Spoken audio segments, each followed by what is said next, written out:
call for prayers. Pope Francis urges us to pray for his apostolic journey to Cuba and the U.S.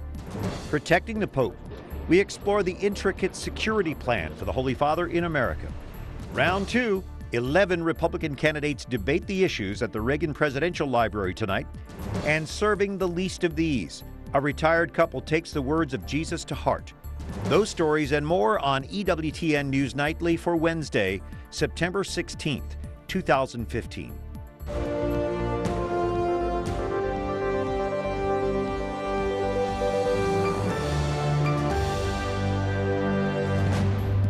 Good evening. Thank you for joining us tonight. I'm Brian Patrick with your news now. In just a matter of days, Pope Francis sets out on his apostolic journey to Cuba and the United States. At his general audience today, the Holy Father appeals for prayers for his voyage that begins Saturday. Sabato prossimo partirò per il viaggio apostolico a Cuba. The Pope's saying he'll depart for an apostolic voyage to Cuba and the United States on Saturday with great hope. The Pope invoked the light and strength of the Holy Spirit and the intercession of Mary Most Holy. He specifically mentions the Virgin of Charity of Cobre, patroness of Cuba, and the Immaculate Conception, patroness of America. Security is the highest priority as the U.S. prepares to host the Holy Father. ABC News reports the FBI arrested a teenage boy last month for plotting an ISIS-inspired attack on the Pope. Jason Calvi has more from the White House tonight. Jason? Brian, this news comes after the House's Homeland Security Chairman told this week that the Secret Service stopped a threat against the Holy Father. In exactly 1 week, Pope Francis will be right here meeting with President Obama, and already security precautions are in place in the 3 U.S. cities the Pope will visit. In New York, Mayor Bill de Blasio checks out security for the Pope's visit there. This is one of our explosive detection posts. New York's top cop says there's no credible threats. We have the combined efforts of some of the best intelligence forces in the world at this juncture working on this event, but at this time that there's nothing that from this point going forward that we are aware of. In Washington, crews are busy constructing the stage and risers for the Pope's first ever U.S. Mass next week. And 25,000 people will pack into this green, but already the security barriers are up. And fences surround the site. And surrounding the Pope will be his personal security, the Swiss Guards, in suits, not their colorful uniforms. I mean, they're on alert all the time. There is not high alert, low alert, middle alert. When we do our job as good as we can all the time. CUA professor Andreas Widmer is a former Swiss Guard who protected St. John Paul II. The overall security of the Pope in the U.S. will be handled by the Secret Service. Security consultant Jeffrey Hawkins worked on advanced preparations for presidential trips. You're going to take certain measures, but what changes is actually what kind of security that person is going to dictate and how close they want their protection, how much protection that they want. And this Pope in particular is a little more on the risk factor because he likes to be out with the people. He likes to go out and shake hands. You'll need to go through airport-style screening to get into the papal events and to watch the papal motorcades. There's a lot of banned items. Let me give you just a look at some of them. They include selfie sticks, balloons, glass and metal bottles, and signs. Brian? Jason Calvi at the White House. Thank you, Jason. Other stories our EWTN News Nightly team has been covering in today's world. Cuba's Raul Castro will visit the United States later this month. It's his first trip to the U.S. as Cuba's president. He will address the United Nations General Assembly September 28th. The visit comes as Cuba and the U.S. work to thaw relations following decades of diplomatic tensions. The U.S. Embassy in Havana officially reopened last month after being closed for more than 50 years. The refugee crisis is at a boiling point along the Serbian-Hungarian border. Riot police in Hungary using tear gas and water cannons trying to control refugees who were able to break through at least one barrier. The incident comes the day after Hungary closed one of its main routes, plugging the final hole in its border fence with Serbia. The country also implements harsh new rules for anyone attempting to enter Hungary illegally. That move has left hundreds of migrants massed at Hungary's border with Serbia. Recovery efforts continue as a Utah community mourns victims killed in this week's flash flooding. The death toll now stands at 16, with 4 still missing. Volunteers have been using heavy machinery and their own muscle in the search. Most in this Hillsdale community are members of the FLDS Church, a polygamous Mormon sect. Outsiders are typically kept at a distance, but since the flooding, some members are actually welcoming the outside help. About $235 million could be saved if federal payments to Planned Parenthood were halted for just 1 year. That estimate comes from the nonpartisan Congressional Budget Office. Some Republican lawmakers are trying to pass a bill to block funds to the nation's largest abortion provider for a year. That funding would be suspended as Congress investigates findings of a series of undercover videos. A vote is expected this week. The House could approve an amendment shifting that money to other women's health care providers. Chuck Donovan is president of the Charlotte Lozier Institute, a pro-life research group. There have been so many failed attempts to defund Planned Parenthood. Is this a good time to pick up that fight? Well, I think we've got an interim here where the public, while it has issues in front of it, has new revelations about Planned Parenthood's involvement in something that wasn't previously known, and that's the trafficking of grown baby parts, livers, lungs, brains, and so forth. It's graphic material. It's forced us to really reconsider what's going on in second trimester and earlier abortions. I think it's a good time to have a debate whether we support that. So these undercover videos from the Center for Medical Progress are really opening a door for action here, probably a rare opportunity in this fight. I think it's rare. I mean, Congress has really exercised very little oversight about the millions of dollars it has spent on Planned Parenthood programs over the years. It has new programs that can fund, like community health centers. Why not spend them there where these practices don't go on? I think it's worth having that fight. We've heard that it could come down to shutting down the government. If that would happen, who wins, who loses? Well, there'll be attempts to blame each other. I think the fact that this would be a singular issue, a singular focus, that the President of the United States wants to put everything the government does at risk in order to maintain hundreds of millions of dollars for an organization that pockets $127 million in excess revenue in the most recent year. I think that would focus public attention on this, and I don't know that the President wins that debate. Planned Parenthood touts its concern for women's health. What do these videos show about that claim? Well, one thing it shows, one of their consent forms out in one of the West Coast clinics, they advise women that the tissue taken from their babies will be used to treat and cure Parkinson's and diabetes and other things that are well beyond anything those tissues would be used for. So that's a lie. Well, it's basically turning the woman's difficult decision, more or less making it a matter of generosity on her part. Of course, it's going to affect her decision making. And we hear all the way up to the White House nonchalant dismissals that these videos are not valid. How can that be? Oh, I don't think it can be. The only way it can be is if you don't watch the videos. And it's telling, I think, that the White House has not watched them.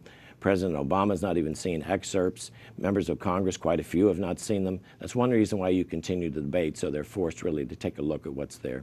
Chuck Donovan, the Charlotte Lozier Institute. Thanks for joining us, Chuck. My pleasure, Brian.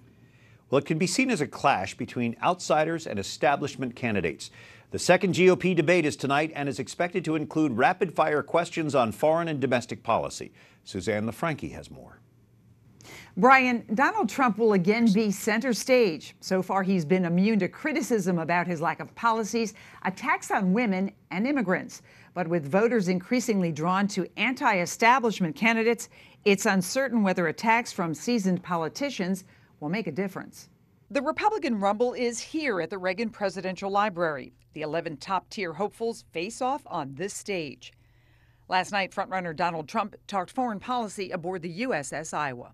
I'm fighting some very nice people, very nice, even though I'm leading in the polls. But his opponents aren't expected to stay friendly. Trump's surprising durability has some of his rivals shifting strategy, engage without inflicting personal damage. That target is going to be big on Trump's back. The question is, what's the smart way to go about it? Trump faces a fresh challenge from Ben Carson. The retired neurosurgeon is rising in the polls. The primary cameras are there. While the initial frontrunner, Jeb Bush, has dropped to single digits. The former Florida governor is expected to go after the top contender, but pundits say Trump has the most to lose. He needs to show his knowledge, show his chops, and maybe rise above the fray a little bit and try to temper down his ego. For the first time, a woman, former Hewlett-Packard CEO Carly Fiorina, will share the main stage. Trump mocked her looks in a recent article saying, "Look at that face." Note to Democrat Party, we are not a special interest group. We are the majority of the nation. The arena turned the criticism into a political advantage, airing an ad appealing to women. It would make some great TV if they got into a tangle, and it would also be a little clarifying to see if Carly Fiorina's rise can sustain the Trump machine, the Trump monster. The candidates will have to be succinct. They have just 1 minute to answer questions.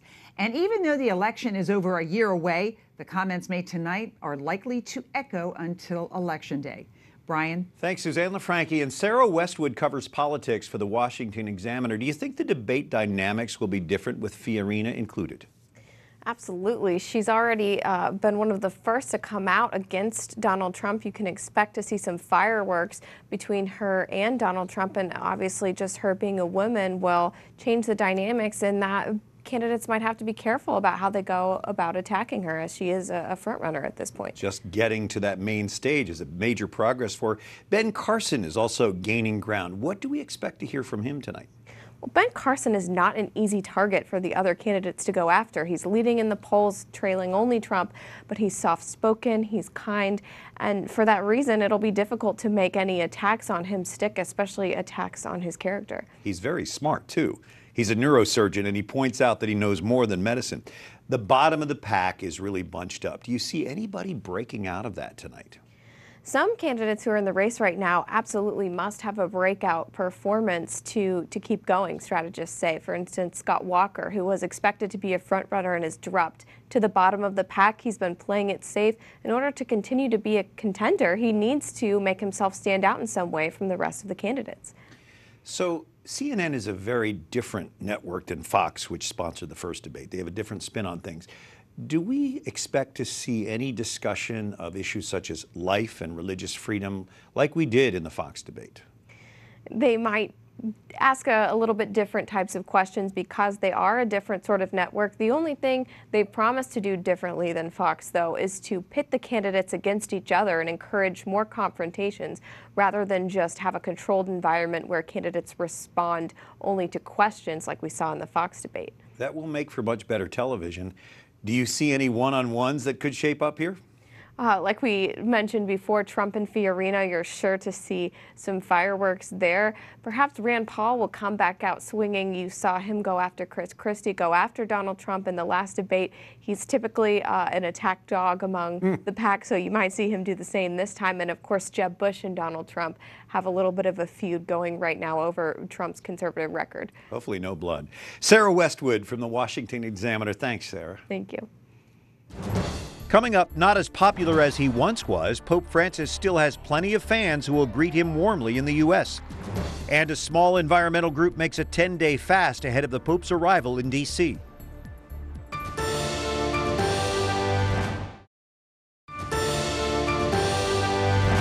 Thanks for joining us this Wednesday evening. I'm Brian Patrick, and Pope Francis arrives in the U.S. at Andrews Air Force Base next Tuesday afternoon. It's his first trip to the United States, where he enjoys a favorability rating any leader could envy. Wyatt Goolsby takes a closer look at the Pope's popularity. Wherever he visits, Pope Francis has been met by adoring masses of the faithful. His first trip to the U.S. promises the same. We are big fans. Our parish is very fond of his social justice program. Pope Francis, he presents a positive image for the Catholic Church. I like the openness that he brings to the church. Since his election in 2013, Francis' popularity in the U.S. at one point hit 90% among Catholics and 70% in the general public. Those numbers according to the Pew Research Center, numbers not seen since St. John Paul II in 2005. We've needed for a while a renewed image, a renewed face of the church, and Pope Francis is giving it to us. But after statements about divisive topics like climate change and capitalism, a Gallup poll released in July showed the pontiff's popularity taking a hit, especially with political conservatives. He's going to try to stimulate our thinking so that we can creatively, wisely, intelligently devise policies that will best advance the underlying moral principles. Francis has called global warming a largely man-made problem driven by overconsumption. He has urged the church to be less judgmental and more merciful. And while upholding the church's teaching opposing abortion, Francis is allowing priests to grant absolution during the upcoming Holy Year of Mercy.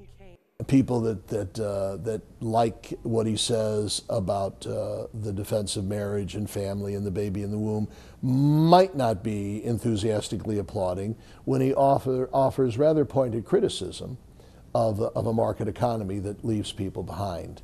So he's an equal opportunity disturber in that as we listen to some things, he says we smile. As we listen to other things, he says we bristle.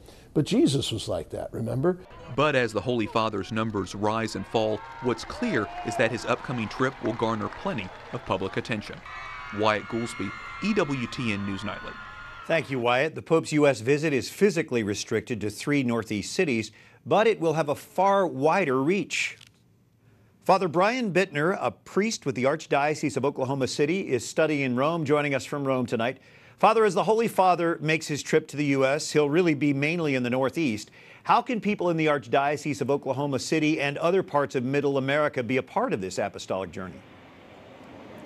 Well, fortunately, with the Holy Father's jump onto social media, people can easily follow him, not only with the Vatican's website, but also with his Twitter account. He's done a really great job of being able to stay informed, or keep people informed, and also be able to follow what his great fans are singing his praises around the world. So I would definitely encourage him to not only watch our national media, but also get on social media and watch him on there. You're very active on social media there in Rome, Father. So give us an idea of how you're able to share your adventures with people back home and how this all works.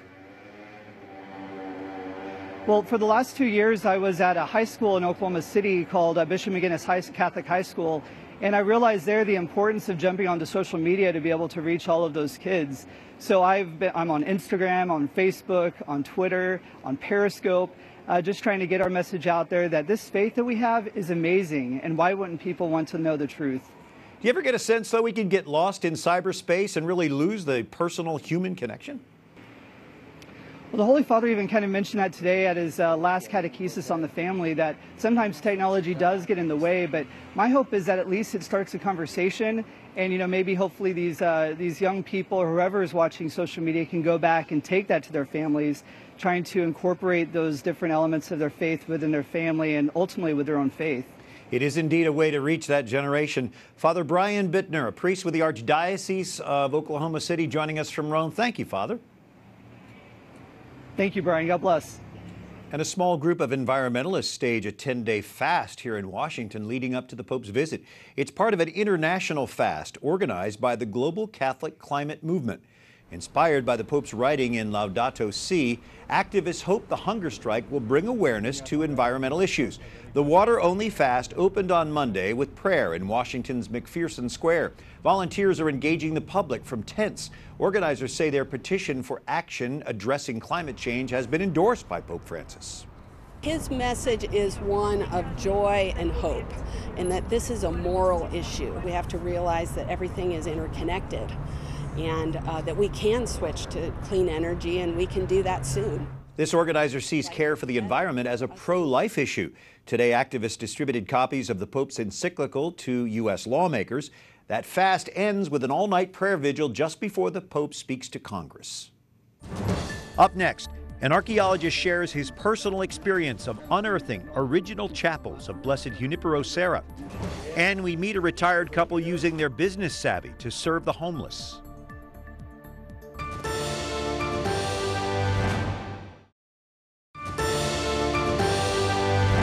Watching EWTN News Nightly for Wednesday. I'm Brian Patrick, and when Pope Francis arrives in Philadelphia next week, he'll be greeted with many tributes, some of them kind of fun. Father Bob Simon, toying with ideas to honor Pope Francis, has built a replica of the Vatican with Legos. He says it took him about 10 months to complete. And a pizza joint decorates its delivery boxes with Pope Francis in front of the Philly skyline. Customers at the Garlic Knot in Freeland seem to like it, and we know the Pope likes pizza. On the more serious side, the Holy Father makes history with the first canonization on American soil. Dr. Ruben Mendoza is Skyping with us from Seaside, California, where he's a professor at California State University. Monterey Bay, as Blessed Junipero Serra is canonized here in Washington next week. How significant is this for Hispanic Catholics in the U.S. and across the Americas? Well, the Hispanic Catholic tradition has often been minimized in the history of the United States of America. And so typically people don't see any history west of the Mississippi insofar as this particular tradition. Serra is pivotal to our understandings of that tradition and to acknowledgement of the peoples of Latin America and their contributions in the United States. Tell us about the original Serra chapels that were discovered in Monterey, in that area, that have been so significant in your life. Yes, back in 2006, I was recruited to undertake archaeology at the Royal Presidio of Monterey. Today, the San Carlos Cathedral stands on that site. It was built in 1794. But prior to that, there were two earlier chapels constructed under the auspices of Father Junipero Serra, Crespi, and a number of his compatriots. Well, back in 2008, we recovered the foundations of the original Serra Chapel. And for me, this was an incredible experience, both as a scientist as well as a Hispanic Catholic. And I remember that I had to convince contractors not to bulldoze the structure.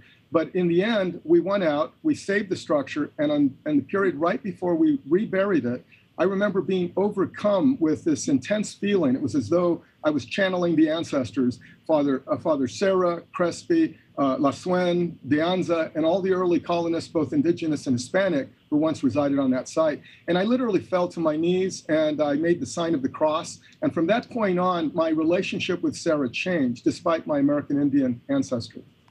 So what a beautiful personal experience. Thank you for sharing that. As an archaeologist who has ancestors who are both Hispanic and Native American, this must be a very personal celebration for you as Father Serra is canonized. Yes, it is. And in fact, I just received the tickets to the canonization. And for me, this was an important moment because for me, it validates what I've worked on for the last 20 years, the many conflicts that have arisen in the missions, as well as my personal experience and understandings of both ends of the spectrum have allowed me to see this in a more balanced perspective and to understand Serra for who he was. Dr. Ruben Mendoza, we look forward to seeing you here for the canonization Mass in D.C. Thanks for joining us tonight. Thank you. And the Walk with Francis initiative of the Archdiocese of Washington calls on Catholics to serve others. Catherine Zeltner meets with a Washington couple immersed in service, asking if not us, then who? In one of D.C.'s poorest parts, homeless men are welcome at the Father McKenna Center. Yes. Over here. Tucked below a Catholic church, Don and Pat Kasicki serve people on the city's margins. There you go. This is what we're supposed to be doing. We're supposed to be serving the poor. More than 100 homeless men come to McKenna Center every day. They can receive a breakfast or a lunch just like this one. But Don and Pat offer more than just a hot meal. The couple, married 45 years, are retired and have more time to share their professional skills. Don's federal government background helps manage the meal schedule. We'll pass the plates down, and then the guys get their plates after they get their cabbage. And Pat's nursing skills benefit guest health and care. 132 over 70. Not bad. I'm alive. You're alive, and we're glad you're alive. Don and Pat serve with the Ignatian Volunteer Corps, a group rooted in Ignatian spirituality. It pairs men and women, most over the age of 50, with the greatest social needs. This couple thinks everyone should find a service uniquely suited for them. I would encourage everybody to start small, find something that they enjoy doing, and there's plenty of volunteer opportunities around, and get started. And then it kind of grows on you.